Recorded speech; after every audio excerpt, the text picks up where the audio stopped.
Hi, and welcome to Check Your Thread, a podcast about sewing more sustainably. My name's Zoe, and I'm obsessed with sewing. I've been blogging about it for over 13 years and am the creator and host of the popular handmade wardrobe challenge, Me Made May. But like many people, I've become increasingly concerned about the climate crisis and the way my lifestyle contributes to it. So in this podcast, I'll be nerding out about making clothes whilst exploring how to minimise the negative impact that it may have. I really hope you'll join me on this journey. Hello, wonderful listeners. I hope you're doing very well. I'm doing awesomely, which is almost exclusively thanks to the beautiful sunshine that we've had this week. Things have been feeling so spring-like and wonderful. I feel like everyone I know has had their reserves of vitamin D completely depleted, and everyone has been feeling pretty grumpy lately. So this sunshine is a much needed boost to get us all feeling happier again.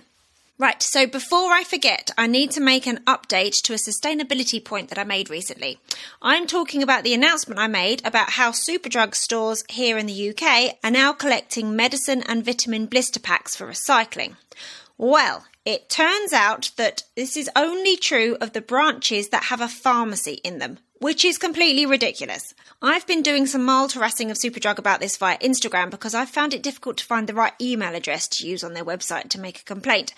If you have an Instagram or a Twitter account, or you have more patience than me to find the right email address, please do some harassing or complaining of your own on this matter. So how's your making been going? This week I finally finished up my ginger jeans with the full tummy adjustment, and they are awesome. The fabric is super stretchy and really soft, so they are incredibly comfy, and the full tummy adjustment is giving me the additional space right where I need it. I've been wearing them constantly since I finished them, and I don't even want to take them off as soon as I get home, which is what I always do when I've been wearing jeans. I've also been working on a two-piece swimming cosy for my daughter.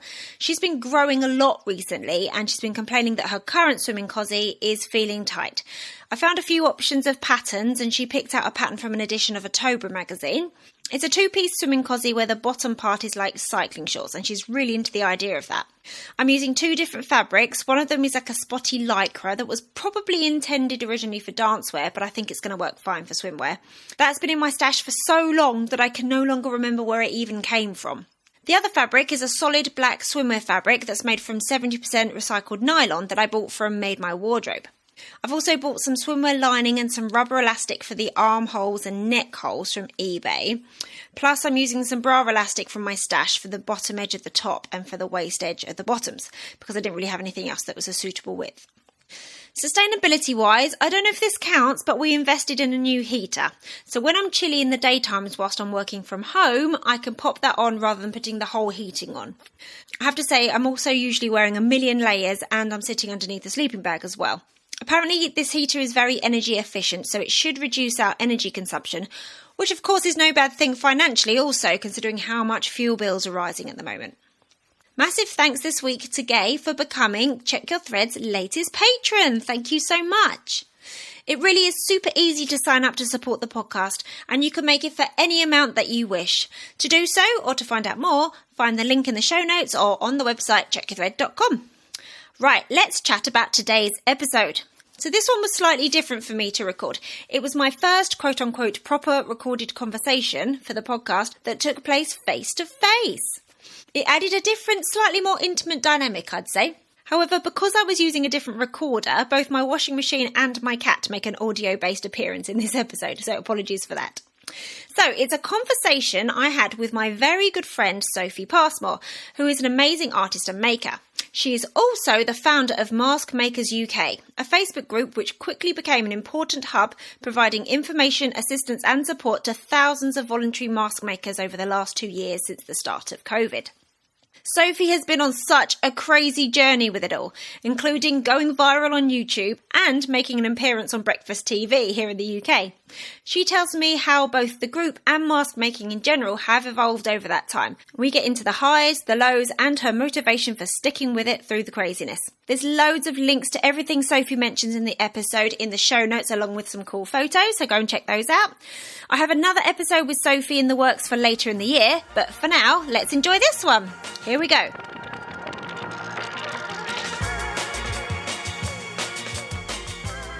So did you know that this is the first face-to-face conversation I've had I didn't know that, so it's all been remote. Yeah, apart from, I did my recording with Julia when we went to do the rag rugging workshop, but that wasn't like a kind of prepared one-on-one type thing.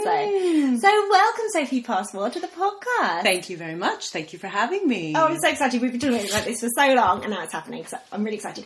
So I've had the pleasure of being your friend for about 12 years, but obviously the listeners may not know who you are yet, so if you wouldn't mind introducing yourself, you could tell us who you are, where you're based, and what fills your day. Thanks. So my name is Sophie Passmore. I'm Canadian, but living and working in England for the past 20 years. I am a maker, I'm an artist, and a mother, a lover, a sister, all my roles.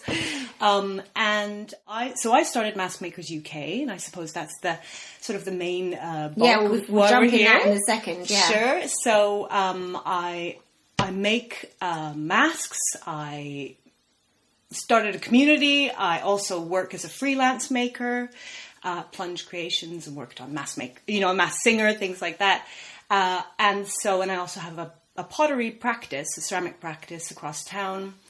And I'm always busy. Busy with my hands. So busy. Lots of plates spinning. Yeah. Right, so let's crack on then with getting stuck into the topic of mask making. So when the pandemic hit in the UK, so you were the first person that I knew who was talking about masks, wearing masks, and then making masks. And eventually, as you say, you created the Facebook community called Mask Makers UK to support people making masks.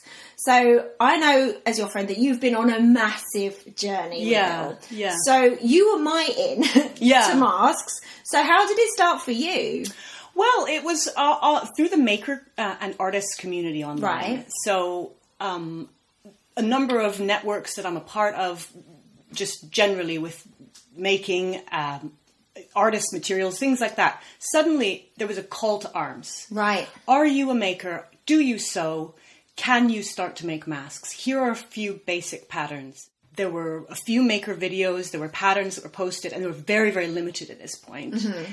And so just, when I saw this, I thought, that's something I can do. Yeah. It immediately clicked onto all of the things that I really believe in and that I really feel energized by. I felt like I was in the right place at the right time. Yeah, because it felt so scary at the beginning as well, didn't it? It was kind of like, it was so unknown, and we were just at home not knowing what to do. Yeah. And it felt good to have something to physically do, wasn't it, that could help? Absolutely. So suddenly I was switched up. There was something I could do, as you said.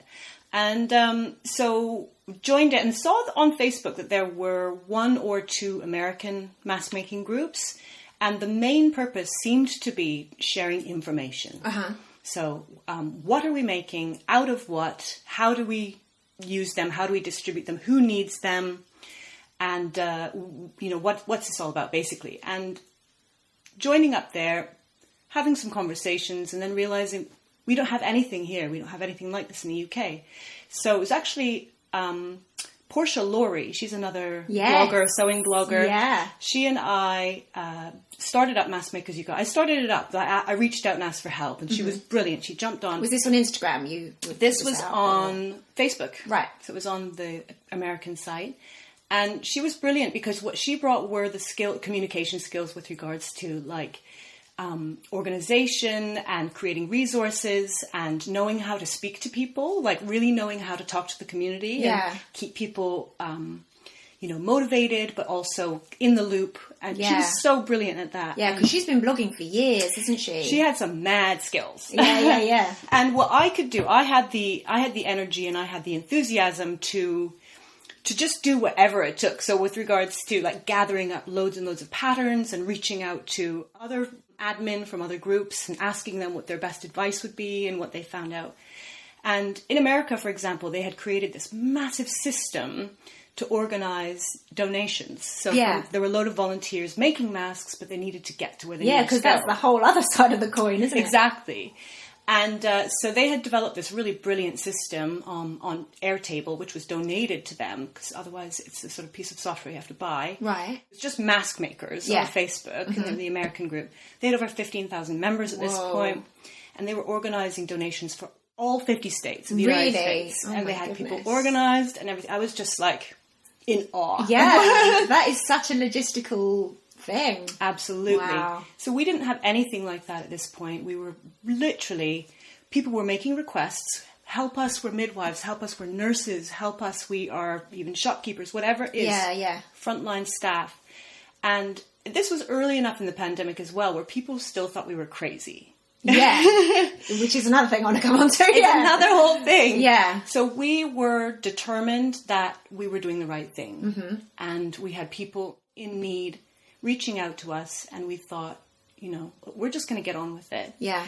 So we reached out to the Americans to help us organize ourselves, and they very, very kindly offered their services, and they organized all of the UK as well. Wow. So when requests came in, that would go on one big table, and then when volunteers had sewn a batch of 10 masks, that would go on another table. Yeah. And then the sewists were given the address directly to send them to. And they just took care of the post themselves. Later on in the whole scheme, the volunteer riders stepped up, and that was another whole thing when it comes to distribution. Because it's been such an evolution, hasn't it, to the It's whole been thing. such an evolution. And what's been amazing is how many people willingly offered their time, skills, services, money. Yeah. For this Fabric cause. stash. Fabric stash. And the joke has been that during pandemic, and when it comes to sewing for the pandemic, including scrubs and surgical caps, which was a big thing as well, our fabric stash was no longer a problem. It was preparedness. Yes! Yeah, we were that. prepping. Yeah, totally. I mean, speaking for myself, I made about 200 masks, and I made a load of those bags that hospital workers could take their uniforms off or their scrubs off and put in so that they could put it straight in the wash. Yes. All of that came from my stash, and there's still no problem. There's still it was like, oh wow. And it felt so good to be like, oh, finally this has got a really good use. That's right. And how wonderful did it feel in Brighton, for example, to put out a call locally, because all of the Facebook COVID-19 groups started up, didn't they? Mm-hmm. And suddenly we had a community place. helpers and That's stuff. right. Yeah. And we had a forum that we could both offer services and we could respond when people asked and made requests. And so I put out a few requests for other people who were sewing, because at this point we were still getting so many requests through. It was incredible how many. Yeah. People would come to us, they'd say, we need 50, we need 200. Wow. And at that point, early in the pandemic, it was care homes. Yeah. And these care homes, some of them were quite big. They're like, we need 250 masks. Because you have to have more than one. Yeah. Of course. And we were making just basic surgical style, the pleated mask. Yeah. And at this point, we were using ties instead of ear loop elastics. Mm-hmm. Because it's been more comfortable. It was more comfortable, but also there was a concern with them being sterilized. So they needed to be able to withstand temperatures in an autoclave, for example. Okay. And cotton can do that. So we were, Mask Makers UK, in our resources library, Portia and I and the other admin, our main objective was to create resources that could direct people in best practice. Yeah. So we wanted every single piece of advice that we gave to be true and accurate to our best knowledge. Yeah. And for it to be able to stand up. And if anything changed, and loads has changed. Yeah. But we needed to be able to rely on that information, update it, exactly. Yeah.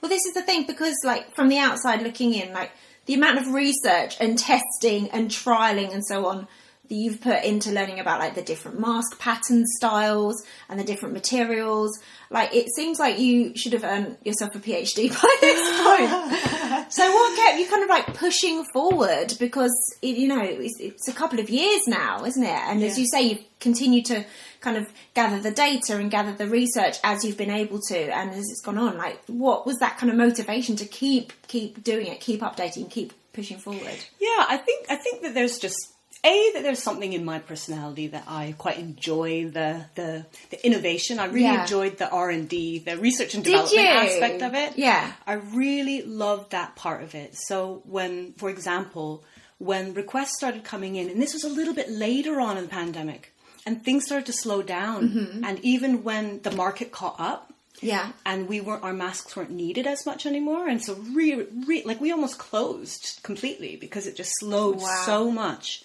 But then the requests started to come in from deaf schools and within the deaf communities because there was such a need for masks with clear windows. Right. And it wasn't for the deaf themselves to wear per se. It was for the community who live and work within the deaf community. Yeah, so they can lip read. That's correct. So I learned a new term for, a person who has a role within this community, and they're called lip speakers. Ah. And this is a person who effectively works as an intermediary between the hearing culture and the deaf culture. Yeah. And so it's a hearing person who's able to articulate with their mouth and gesturally with their body to be understood by the deaf. Yeah. So it's not signing per se, it's using your mouth. And those people need to have their mouths seen as clearly as possible. So some people have developed brilliant systems for including a window, a plastic, sort of like a clear plastic tablecloth level of thickness of plastic, and sewing that into the mask. And if I could just make a shout out to Jacqueline Peng, and she's American. She's a designer and she's a sewist. I think she's a sewing blogger as well. Her company's called Sewing Seeds of Love, SSOL. Right. And she distributed her Smile mask early on in the pandemic. And it was absolutely instrumental in everything that we did within the window mask sort of genre. Yeah. And wonderful. she distributed that for free. I love how the community is just sharing the knowledge, sharing their own research for the greater good. It's so lovely. It's about showing up how you can for your community. It's open source. I really believe in sharing. Yeah. I really believe in it. And the people that I've worked most closely with are those who share their designs, because loads of people created wonderful designs. Yeah. And some of them came with loads of sort of small print at the bottom saying, not for commercial use, do not use this without my permission, blah, blah, blah. And unfortunately, those got overlooked quite often. Yeah. And, they weren't necessarily endorsed by our group.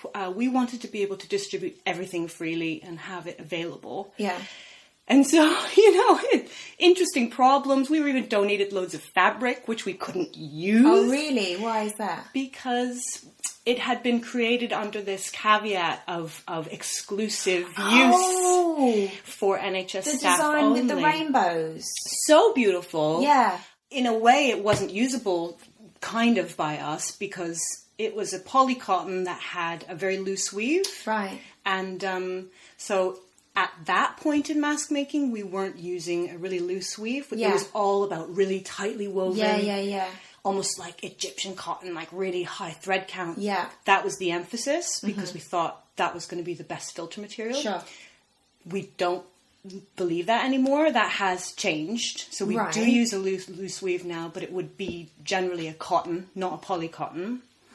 But the polycotton can go on the outside. Anyway, I digress. Back to the rainbow fabric. It was created and donated to the sewing cause for scrubs. Right. And it's for the love of scrubs and Scrubs, Glorious Scrubs. There are a number of groups that were national that did massive campaigns to fundraise and then to distribute fabric and then to provide scrubs to hospitals and NHS staff. So this beautiful rainbow fabric, which was designed by Semple, her surname is Semple, I'm sorry I'm forgetting her first name, and then fundraised and the campaign was promoted by Noah Evans, right, son of the DJ Chris Evans. Right. It came with this very exclusive kind of directive. Right. If you're going to use this fabric, it must be for the NHS only. Yeah. So as somebody who was, organizing volunteers and distributing requests and etc., I was getting loads and loads of requests for window masks. Yeah. And some people were sewing with the rainbow fabric to make window masks. Oh no, so you're like, stop! It was really heartbreaking. Yeah. The fact that this tension arose, period. Yeah. Because people were doing good. Yeah. They were doing what they could with what they had. Yeah. And they were being told to stop. And there was so much conflict that arose from this that I really had to use so much of my resolve to just sort of put it away, put it to one side. Yeah. Like, I'm sorry, I've done what I can. I'm operating for the best part of myself. I'm not trying to take advantage of anyone or anything. But there was a bit of tension around that, and I did need to do some diplomacy. Yeah, well, let's talk about that, because, I mean, you must have received a lot of pushback. I mean, have you received, like, direct abuse from, like, anti-maskers and stuff? I mean, beyond the tensions within the community that would naturally arise anyway. Yes, yeah. I'll tell you, the worst trolling that I got was on YouTube. Really? Because you created an amazing tutorial, didn't you? Yes, yeah. I mean, that's a whole other thing. Yeah. Yes. So one of my backgrounds is video editing technician, and I did that in college and university for nearly 10 years. So I have some skills with technical demonstrating and video editing. So this again was like the perfect alignment of my skills, and so I made mask making videos. Yeah. And just demonstrating how to very simple masks. And the one that was most popular was the reverse nose fold. So it's this surgical mask, pleated mask, but instead of needing a nose wire, which is a problem for children, and some people have a problem with using a nose wire with their washing machine, or just some concerns about safety. Uh-huh. And so the reverse nose fold just solved that problem, and it improved fit. That video went out, and it became very popular. And it's gone around the world. It's been brilliant, you know. It went viral. And then I accidentally deleted it. And then I reposted it again. That's a whole other story. So I do have an online presence on YouTube. And that's been great. And it's been something I've quite enjoyed doing. Yeah. But as I said, the trolls, I think there's something about YouTube itself. Yeah. That people feel free to say. And just to let a kind of a nasty side of themselves just splash out. Yeah. And that's how I've just been seeing it. And after moderating thousands of people on the Facebook group and coming through onto my experience onto YouTube, I have absolutely no hesitation hitting the delete button. Mm-hmm. And at first I felt I was quite conflicted about that within the Facebook group. Oh, but this person's quite nice and they contribute in a lot of ways and we know that they're doing good work and they're part of the community. I'm sorry, if you start to become negative and nasty, you're gone. Yeah. And because the Facebook group was a closed group, it meant that I could just remove people. And so on YouTube, when any kind of negativity came, I have no place for that. No. Not with the work that I was doing then. No, oh my goodness. It's delete. Such a drain. It really is. How did you not let it... Or did it kind of affect you? No, I mean, it's just a whole new world. It's just the Wild West of the internet, isn't it? Yeah. So there were porn bots. There were all sorts of crazy stuff popping up on there. And you just hit that delete button and you just keep moving. Keep moving on. There were enough wonderful, lovely, positive messages to counteract, I think. Yeah. So I really had to be purposeful and conscious about receiving the positive stuff. Good. Because the negative stuff seems heavy, like it weighs so much more. Completely, massively. And I've thought a lot about this. You know, for example, it's completely different, but with Me Made May, like I've received loads of messages over the years, people saying, oh, it's meant so much to me. I've had so many positive things come out of this for me. I've met loads of new followers and friends and made loads of new connections and I feel so much more better about my body and And then you get one person that's like, oh, Me Made May's back, is it? Oh, there goes my, Instagram feed for the month or whatever. And that, all of these somehow tilts towards this one message. And I think it's because we're kind of hardwired, aren't we, to kind of seek threat. Yeah.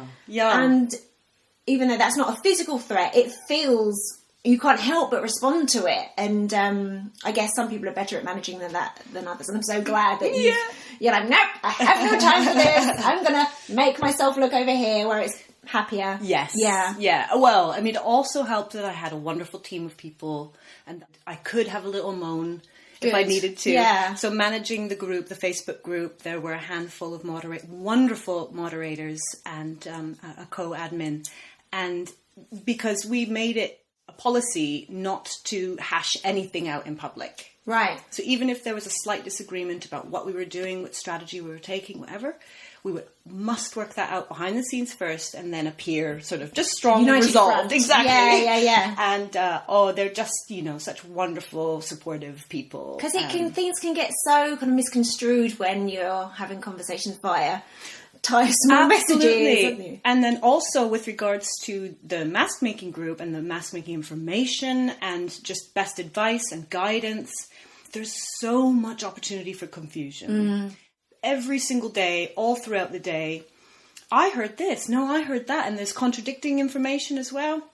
Yeah. The best thing is this, no, this design is better. And no matter what, you're always going to get in every group, I find, in our group, I found that there's always going to be a person that wants to tell everybody else what to do and is going to say, no, you're doing it wrong. Yeah. You're doing it wrong. And that really brings people down. Yeah. I really get that they're coming from a place of wanting to share and wanting to help. But some people's communication styles do not help. Absolutely. And what we found being a learning community, which is what it became, is that it has to be safe. It has to be inclusive. And only when everyone feels safe and supported can we learn together. Yeah. And that's how the reverse nose fold design was developed. Yeah. Because we all worked it out together. Amazing. And it was absolutely a triumph, because how do you get thousands to decide on a single thing? You saw how many masks were out there. Yeah. It was so confusing. Yeah.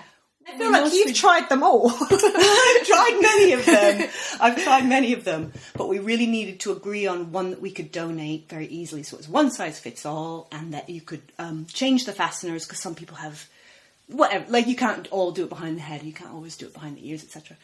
And this is the one we arrived at. And it was such a symbiotic experience. Yeah, that must have been really beautiful. It really was. And then when I posted it on YouTube, and then it went off into the world. Yeah, and it was just slime. It was wonderful. So, saying all of that, personally, I've moved on to a new mask, and I've moved on to new materials. Which is exactly what I was about to ask. So, you've just been talking about the amount of development that you've been doing towards the patterns and materials and the way that kind of the science has kind of evolved surrounding it as well. Do you feel that you've now uncovered the most effective pattern and materials combination for homemade masks? Yes. Right. Talk us through it. For now. Because, tell us some more science. Because I'm hoping that the science and the development of materials is going to continue to evolve to create something that will be even more effective. Yeah. So the masks that are now recommended as the highest grade masks that people can buy are respirators, and they've got something like 5 layers of combinations of different materials, including non-woven polypropylene. Yeah. So all surgical masks and respirators contain at least a couple of layers of non-woven polypropylene. Right. Now, there are a number of ways to make this fabric, and so the method to create is either spun bond or melt blown. So what it does is it creates a very, very fine web, a matrix of plastic fibers. Yeah. Or a slightly more rough and ready. In both of those cases, you have a hydrophobic material. So if a droplet of water falls on it, it's repelled. Whoa. But it's extremely breathable and it's extremely lightweight. That's amazing. So you've got something in front of your nose and mouth. Yeah. You don't want to have to exert any extra energy to breathe. No. Like, we know what that feels like. Yeah, now. Especially when it was during the summer and we were wearing these thick cotton things around our faces. Oh, I can't even. I've got a huge collection of old masks now. Yeah. It's a big pile. And it needs to be an exhibition. Yeah, right. And the Egyptian cotton ones are just unbearable. Right. It's like, what were we even thinking? They're just smothering me. Yeah. So non-woven polypropylene is something that we have all encountered. It's ubiquitous. It's everywhere in our lives. So in North America, people generally know it as a shopping bag. It's a reusable shopping bag that you're given from, you might be like a bag for life sort of thing. But mostly it's like packaging. So whenever we buy something, I bought a D-lock for my bike. Right. And it came in a little black bag. Yes.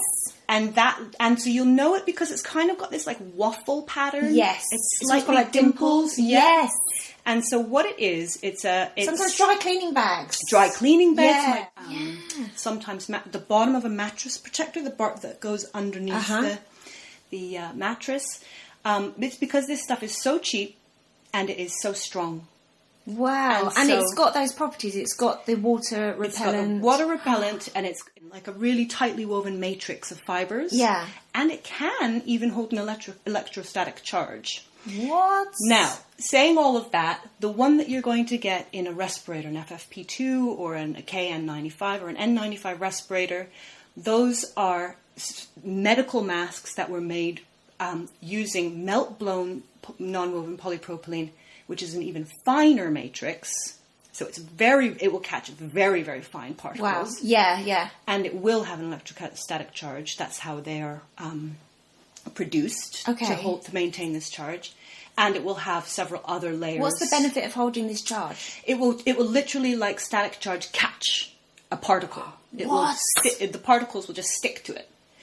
Whoa. So they're seen as being, that's what the doctors are wearing. They're like the gold standard. Yes. I mean, you go more than that. Like at Plunge, we use respirators when we're using gases and aerosols. Sure. That's another whole sprayed level. glues and stuff. Yes. Yeah. That's another whole level of protection. In which case there's a rubber seal that goes around the face to be sure that the fit is the best it can be.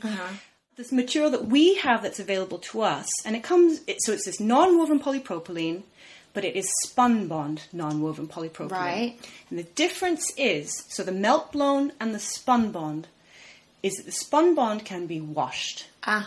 It's reusable. Yeah. It's sewable, and is available. Yeah. The melt-blown, it needs to be reserved for medical masks. And you're not going to find it lying around easily. Not as easily, although I've come across it. Right. And it's been donated to me. Cool. But it can't really be washed because it will break down. Now, saying that, I've been working with a handful of scientists.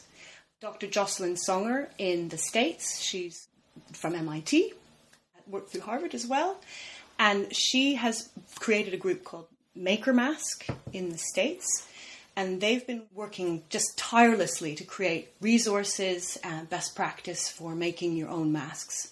And so we've reached out to each other to try and just create a body of information to provide to sewists. And so she was the one that actually introduced non-woven polypropylene to me. Right. And it has since gone to Joan Fernley, who runs, and she's the creator of the Singer's Mask, and she has an incredibly popular sewing group, Masks for Performers. Oh, cool. And that is all gone non-woven polypropylene now. So it's just made a huge change in our practice. So non-woven polypropylene is now the outside layer of our masks.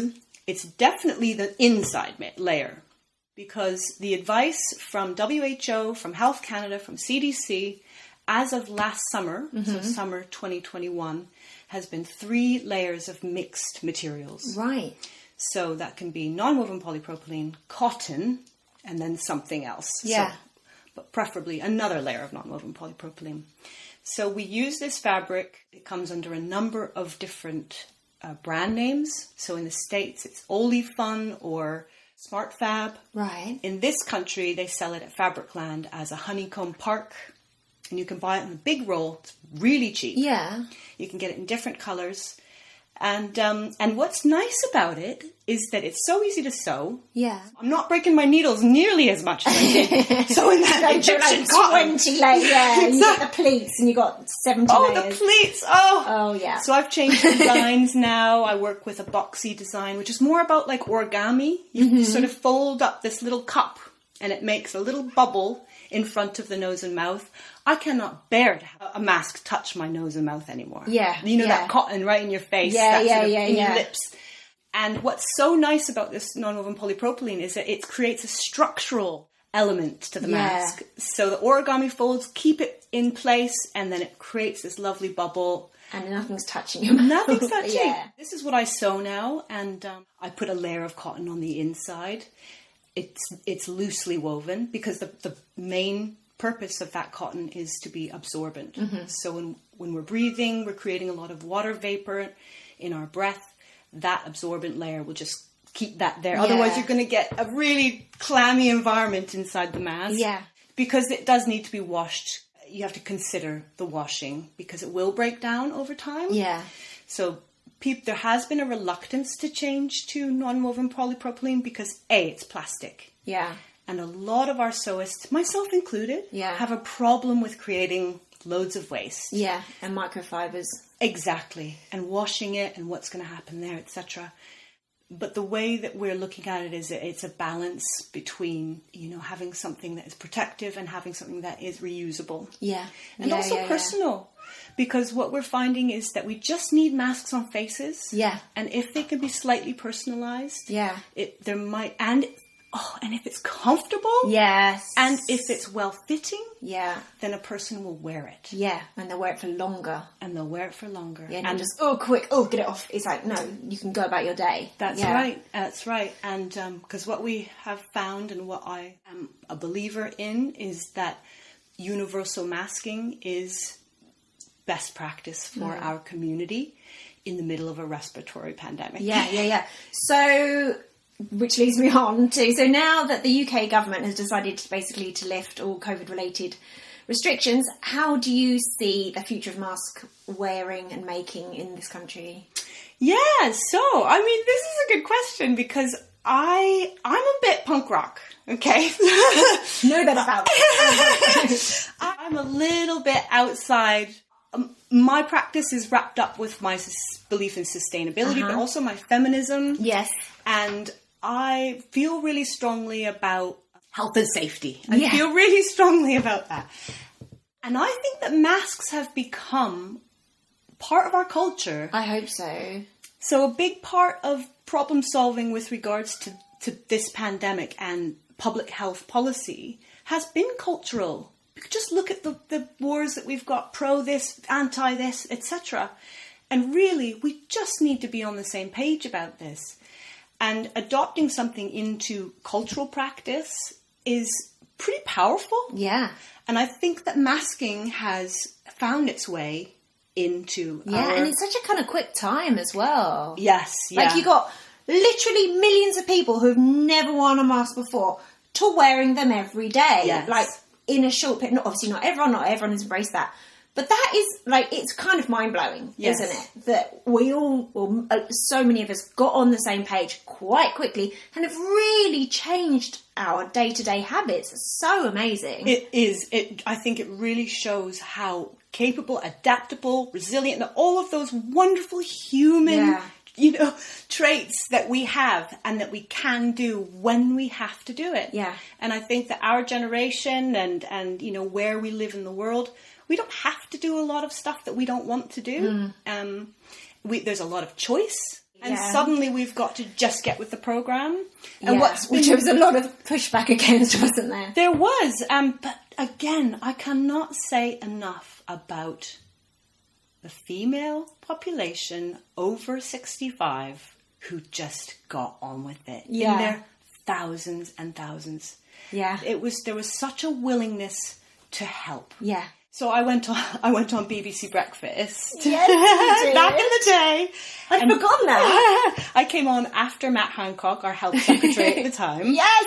And I demonstrated to the nation how to make a simple mask out of an old t-shirt. Wow. How did that feel? It was great. Was it terrifying? Kind of. I was saying to myself, I'm in the right place at the right time because this is what I know and I have the skills to do this, so let's just do this. And it came across really well. Our Mask Makers UK on Facebook went from about 1,000 or 1,800 people to over 5,200, 5,300 by 10 a.m. What? And I went on at something like 7:45. Yeah. Oh my goodness. So there was That's something so powerful. So you're like, yeah, this is not even about me. That's it. So I just sort of and so at that point it became really serious and it became like, right, game on. But what it was, there were so many people who appeared on the group and said, right, what can I do? How do I do this? Yeah. And we knew at that point we just needed to have a series of very clear instructions, like you're here for this, do that. Yeah. You're here for this, do that. Amazing. Other thing, you know. Yeah. And it proved to be very effective. Great. But it was just incredible willingness. That's what was so wonderful. And that only helped me. Yeah. You know? Yeah. And all these people are like, I'm here. Exactly. You're like, okay. So when you talk, you know, when we do say, yes, there was negativity and yes, there were loads of naysayers, I got people, some of the closest people in my life who were messaging me going, this isn't necessary, or if you're going to do it, why don't you do it like this? Like being a bit of critique or a bit of like advice. At the time, I didn't have the time or the energy to sort of get into any of it. Yeah. So my most rehearsed phrase basically that I used was, thank you, I'm really grateful for your concern. Like, leave it there. Because I get it was coming from a place they wanted to help. Yeah. They were trying to, what they believed about the situation, etc. Yeah. Thank you for your concern. Leave it there. Yeah. Oh, wow. What a freaking journey. So hopefully going forward, mask wearing will continue. Well, if I can just say one more thing about that. Yeah. So there are a couple of pretty cool brands out there. You know, I'm not here to endorse anything in particular. But what I was hoping with some of my mask nerd friends, it's truly international now. So there's a little gang of us and we chat about what's out there. Endorse whatever you want, as long as it's genuine. Yeah, cool. And so the thing that I was wanting, and I was chatting with, name drop, Iris Lickhaus. She's a German designer and an illustrator. She incredibly designed her hybrid mask was very similar to the reverse nose fold. Ooh. And we had almost... No way. At the same time developed this almost same thing. Very cool. It was really cool. And so we've been connected through the other mask networks as well. So she and I, you know, we'll have these conversations. Oh, do you know what we need is some kind of a sexy respirator. And it's personal. Yeah. People need when we say PPE, it's personal. Yeah. And it's reusable. So I've got one sent to me to review and it's pretty cool. It's silicone and it goes over the nose and mouth and creates a lovely seal, you know, with that silicone. And then the inside, you have this melt blown, so the really high grade polypropylene and paper. And there's a number of cellulose, different layers of filter media. So the filter pops in there and it just looks kind of cool and a little bit futuristic and you can get them in all different colours. Yeah. Now... It sounds very cyberpunk. It's a bit, exactly. So there's sort of, because this thing's on your face. So there's your identity. You have to really kind of get with it. Yeah. And some of them are really expensive. They can look really high tech. So please, people, anyone listening, do not buy anything with an exhalation valve. Right. If it has a valve on it that makes it easier to breathe out, you're just breathing non-filtered. Yeah, you know, that's the opposite of what we need to do. Exactly, and they still exist and they still get advertised. So they just need to. Aren't they then one they developed for cyclists? Yes, or exactly people who were or like pre-pandemic people who have problems with all kinds of particulate, pollen and things like that. Yes, absolutely. And if you're exercising, you want to be able to exhale really easily. For cyclists who were cycling along the road, wanted to barrier against fumes from the traffic. Yes, it makes perfect sense. But that was pre-pandemic. Pre-pandemic. Different usage. Exactly. And I still see these things targeted advertising for me on social media. And I'm like, let me tell you a thing or two. Yeah. No, thank you. The one that I tested was great, but it did look a little bit like, an alien face hugger from the film Alien. Because it was roughly my skin tone as well. Oh, really? So it was just a very strange sort of, and because of the silicone, it had this kind of skin texture sort of appearance, that slightly shiny kind of... People are going to be doing a double take like, what's up with that? What the heck, right? Yeah.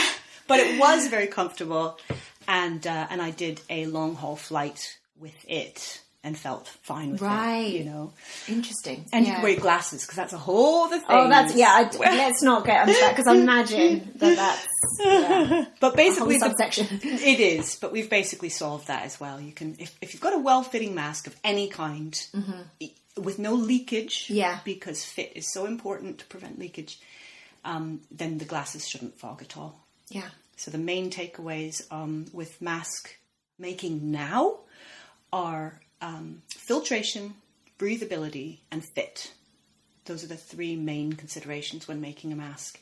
Yeah. And hopefully they'll look cute too. So whoever's wearing them is enjoying wearing them and will keep it on. Yeah. And it is such a personal thing because, as you say, it's on your face. Yeah. That's why I quite like when you see some of these like kind of more humorous ones. It's like, good, own it. Yeah. You know? Yes. Yeah. Yeah. So I made a mask for my sister-in-law for their wedding. And I used a piece of fabric from my wedding dress, which was made for me, and made her wedding dress. And, so you can put just about anything on the outside, as long as it's breathable. You made some for a funeral recently as well, didn't you? Yes, with some silk, beautiful antique Japanese silk. So you can pretty much use anything on the outside, as long as it's breathable. And then the middle layer is non-woven polypropylene, and the inner layer is cotton. Yeah. Like the loose weave cotton. Yeah. I could just keep going and going here about what I'm making, because the latest thing I've made is just a brace. It's a mask brace. Yes. That goes around a surgical mask. Right. To help keep that nose wire down, and because the sides of the mask just flap around, don't they?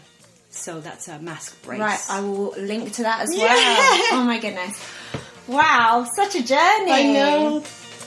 Thanks so much for listening. I really hope you enjoyed this episode and are left feeling inspired. For more info about the podcast, including show notes for this and every episode, head to checkyourthread.com.